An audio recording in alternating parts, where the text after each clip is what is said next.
하나님의 말씀을 들은 니느웨 사람들은 금식을 하며 회개했습니다.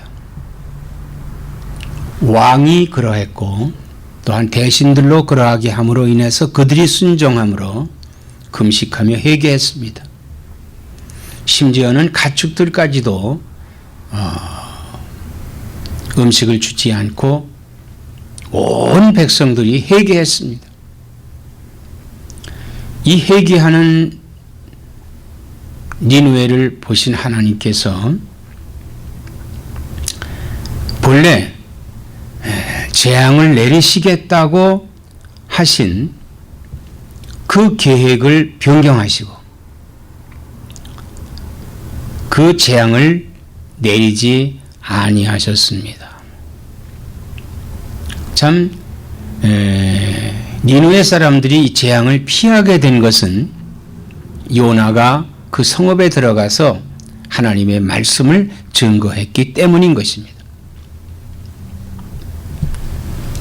그런데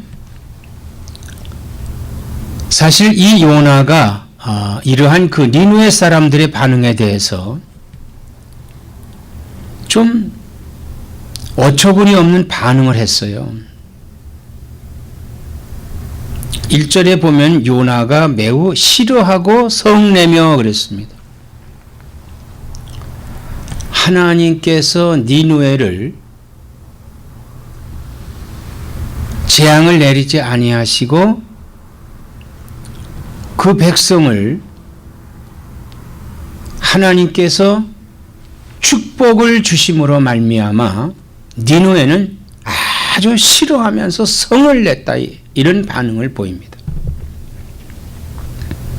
그러면서 요나는 하나님께 불평을 합니다. 여호와께 기도하여 이르되 여호와여 내가 고국에 있을 때 이러하겠다고 말씀하지 아니하였나이까. 그러니까 하나님께서 요나에게 니느웨로 가서 복음을 전해라. 그때 이 요나는 니느웨가 회개하고 하나님의 재앙을 받지 않을 것이라고 하는 것을 알았다 이거예요. 그래서 그는 그곳에 가서 복음을 증거하지 않겠다. 그래서 하나님이 낯을 피한 겁니다. 즉 다시스로 도망을 간 겁니다. 그러나 다시스 아니라 어느 곳을 갔든지 간에 하나님께서 니느웨를 그냥 버리시겠냐 이거예요. 그리고 요나를 그냥 두시겠냐 이거예요. 하나님이 큰 폭풍을 만나게 하죠. 그래서 요나는 벳사람들에게 망신을 당하고 그리고는 그는 바다에 던지우게 됩니다. 참 이 요나의 생각이 하나님을 깊이 알지 못하는 거예요. 즉 하나님의 사랑을 모르는 거 있다는 거예요. 하나님이 세상을 이처럼 사랑하사 독생자를 주셨으니 이 하나님의 사랑을 모르는 거예요.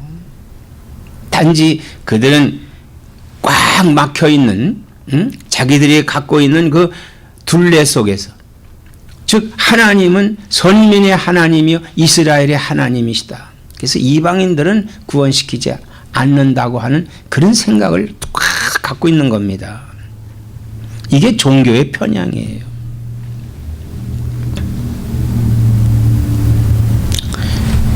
본래 유대교는 하나님을 믿고 하나님께 제사 드리는 그런 교회 아닙니까? 유대교.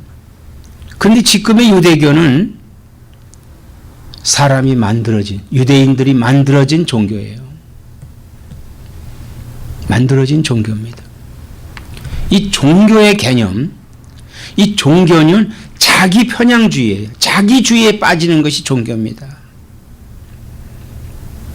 오늘날 이슬람, 과격 이슬람 교도들, 또 이슬람도 마찬가지죠. 자기주의에 빠져 있어요. 이 이슬람주의에 빠져 있는 그들입니다.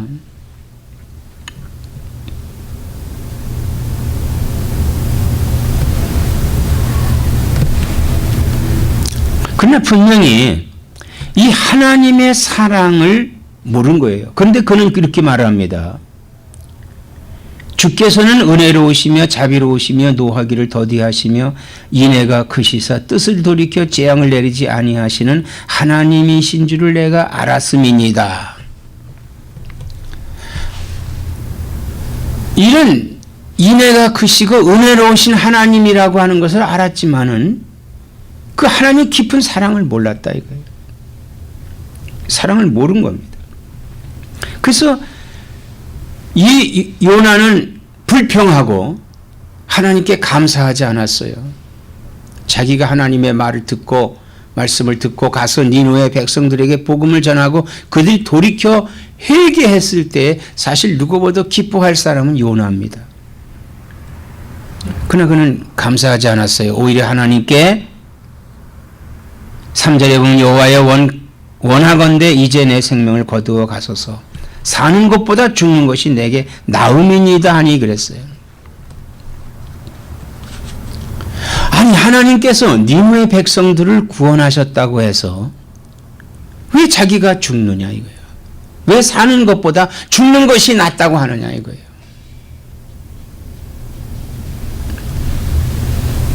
그 요나의 강팍한 마음입니다. 강팍한 마음. 사람이 강팍해지면요 남에 대한 배려가 전혀 없습니다. 자신 안에 갇혀 있는 거예요. 그래서 이 5절에 보면요 요나가 성읍에 가서 나가서 그 성읍 동쪽에 앉아 거기서 자기를 위하여 초막을 짓고 그 성읍에 무슨 일이 일어나는가를 보려고 그 그늘 아래 앉았더라 그랬습니다. 그래 하나님께서 이 니느웨를 사하여 주셨지만 재앙을 돌이켜 주셨지만은 그러나 저들이 얼마 가지 않아서 다시 죄악을 질 것이고 그리고 저들이 망하게 되는 것을 내가 보겠다고 그는 니느웨 동쪽에 그 성읍 동쪽에 나가서 초막을 짓고 거기서 니느웨가 망하는 걸 보겠다는 거예요. 하나님이 얼마나 답답했으면 4절에 이르시되 내가 성내는 것이 옳으냐 하시니라 그랬어요. 네가 성내는 것이 옳으냐. 하나님이 하나님의 백성을 구원해 주셨는데 왜 그가 성을 내느냐 이거예요.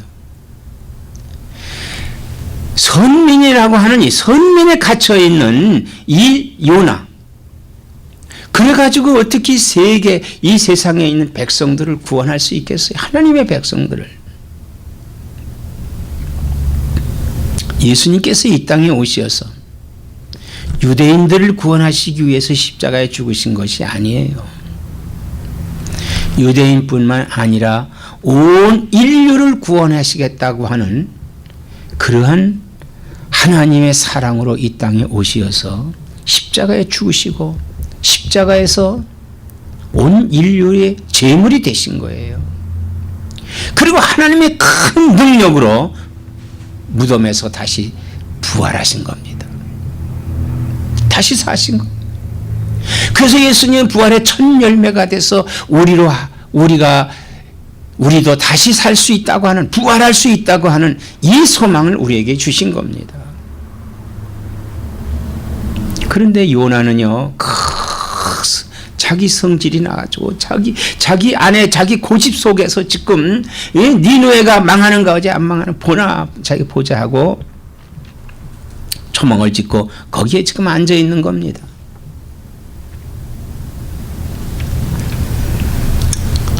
자, 하나님은 니느웨를 살리셨는데 이 요나도 살려야 되는 요나도 사랑하시는 하나님이십니다. 그래서 그러하여금에 깨닫게 하시기 위해서 요나가 지은 그 초막에 박농쿨을 나게 하십니다. 그가 밤에 자고 일어나서 태양이 내리쬐고 박농쿨이 그냥 풍성하게 그 초막 위를 덮고 있는 거예요. 얼마나 시원한지 모릅니다. 박넝쿨이 쫙 넓은 잎사귀가 다 여기저기 이렇게 해가지고 그 햇빛을 막아주니까 얼마나 시원하겠어요. 밑에 바람은 불지요. 요나는 몹시 기뻤습니다. 요나는 몹시 기뻤어요. 또 왜 기뻤을까요? 박넝쿨이 가려져서 햇빛이 차단되니까 그는 기뻤다 이거예요. 그렇지. 이제 이 니느웨만 이제 망하면 된다. 이 니느웨 사람들이 어떤 행동을 하는지, 만약에 다시 죄를 지면은 하나님께 구해서 보십시오. 이 백성들이 이렇게 죄를 짓고 있으니 저들을 멸하소서 하고 간청을 하려고 그런 마음을 단단히 먹고 있는 겁니다.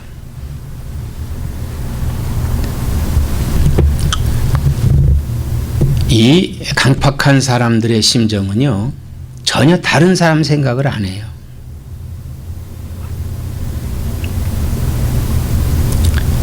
자신만을 위한, 자신이 잘 되는 것만 생각을 합니다. 하나님께서 원하시는 것은 절대 그게 아니죠. 자신뿐만이 아니라 이웃 잘 되는 것을 하나님 원하시는 거예요.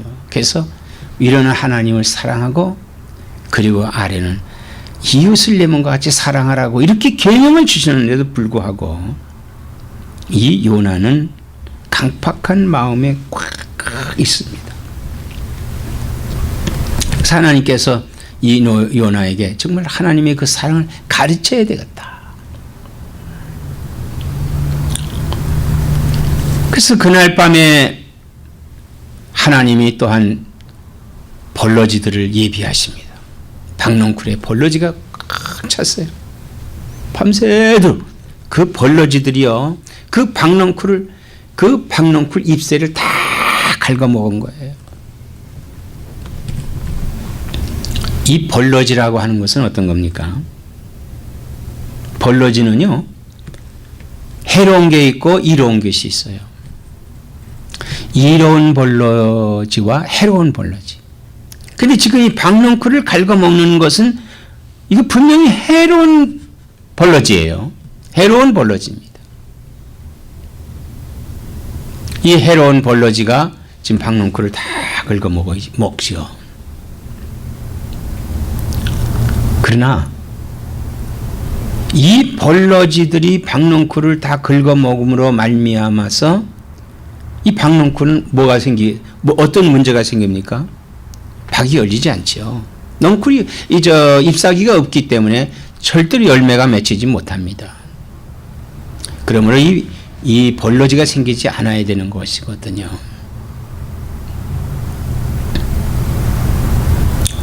이튿날 아침 해가 뜨고 해가 이제 쨍쨍 내려지는데 요나는 더워진 거예요. 그리고 강한 햇빛이 요나의 머리에 쪼이니까 요나가 혼미해서 이 뜨거운 태양빛이 쬐게 되면요 얼마나 더운지 몰라요. 그가 정신이 혼미한 가운데서 이렇게 구합니다. 아니, 어제 있던 이 박넝쿨이 어떻게 됐냐 이거예요. 어제 있던 그 박넝쿨이 어디로 갔느냐. 하나님, 이 박넝쿨이 이게 왜 잎새가 없어져 가지고 내가 지금 더워 죽겠습니다. 차라리 사는 것보다 죽는 것이 낫사오니 내 생명을 거두어 가소서 하면서 하나님 앞에 이렇게 구합니다. 그때 하나님께서 요나에게 말씀합니다. 하나님이 요나에게 이르시되 네가 이 박넝쿨로 말미암아 성내는 것이 어찌 옳으냐 하시니 그가 대답하되 내가 성내어 죽기까지 할지라도 옳으니이다. 내가 성내어서 성이 나서 펄펄 뛰다가 죽는 것이라도 그게 옳습니다. 참 이 강팍한 마음이요 강팍한 마음이 돌이키지 않습니다. 그래서 이스라엘 백성들이요 애굽을 떠날 때 그들이 그 마음이 얼마나 강팍해집니까? 응? 애굽 사람들의 마음이 얼마나 강팍해요. 10번을 그 재앙이 닥쳐도 그 강팍한 마음이 풀리질 않습니다. 마지막에는요 홍해의 물에 갇히는 그런 가운데까지도 이르게 되지요. 결국 강팍한 마음은 멸망입니다. 멸망이에요. 우리가 이 강팍한 마음을 빨리 풀을 수 있어요. 잘못을 빨리 뉘우치고 회개하고 돌이켜야 되는 거예요. 니느웨 백성이 그러지 않았습니까? 그래서 하나님께서 이 박농쿨을 네가 아꼈더라면 이렇게 없어가지고 이게 네 머리가 혼미하고 뜨거워서 지금 이 아쉬워하는 이 박농쿨의 잎사귀를 아꼈더라면은 지금 내가 이렇게 더위로 말미암아 혼미해지지 않지 않느냐 하면서 하물며 이 큰 성읍 니느웨에는 좌우를 분별하지 못하는 자가 12만여 명이요 가축도 많이 있나니. 거기에 좌우를 분별하지 못하는 사람들이 12만 명이 있다. 12만 명. 오늘 이 세계에는요 좌우를 분별하지 못하는 사람들이 많이 있습니다. 60억 인구 중에서요 아직 예수 그리스도를 알지 못하고 좌우를 분별하지 못하는 사람들이 허다하게 많이 있다 이거예요. 그들에게 무엇을 어떻게 해야 됩니까? 사랑을, 예수님의 복음을 증거해야 되겠죠. 하나님을 알게 해야 되겠죠. 여기에 이 요나가 이 박농쿨까지 아낀 것과 같이 하찮은 한 해살이 풀 이 잎사귀가 자기가 심지 않았지만 그걸 아꼈더라면 그걸 아꼈어요. 그런데 니느웨에 있는 12만 명에 대한 생명 그리고 가축에 대한 생명은 하찮게 여긴 것입니다. 하찮게 여긴 것.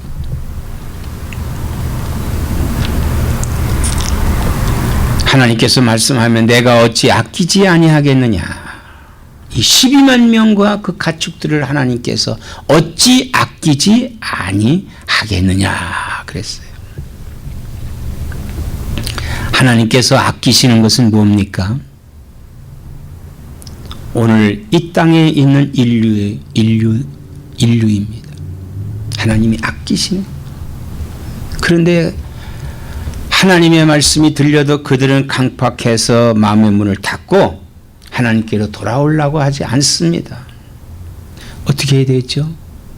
그래도 하나님이 아끼는 것이기 때문에 그들에게 복음을 증거해야만 되는 겁니다.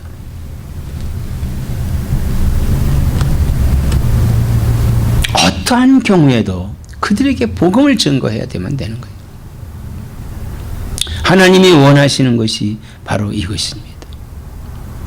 우리가 아끼는 거 굉장히 소중하게 여기는 것과 같이 하나님이 아끼시는 거 하나님께서 인류를 아끼시고 사랑하시고 온 인류가 구원받기를 원하시고 있습니다.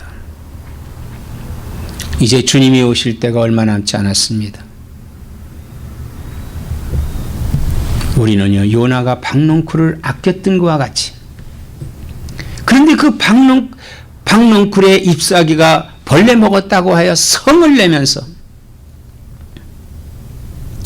우리는 우리 자신만을 생각하면서 성내고 우리 자신만 생각하면서 살 때가 얼마나 많이 있습니까? 하나님이 아끼는 것도 나도 아껴서 하나님의 뜻을 이 땅에서 이루는 나와 여러분 되시기를 주의 이름으로 축원합니다.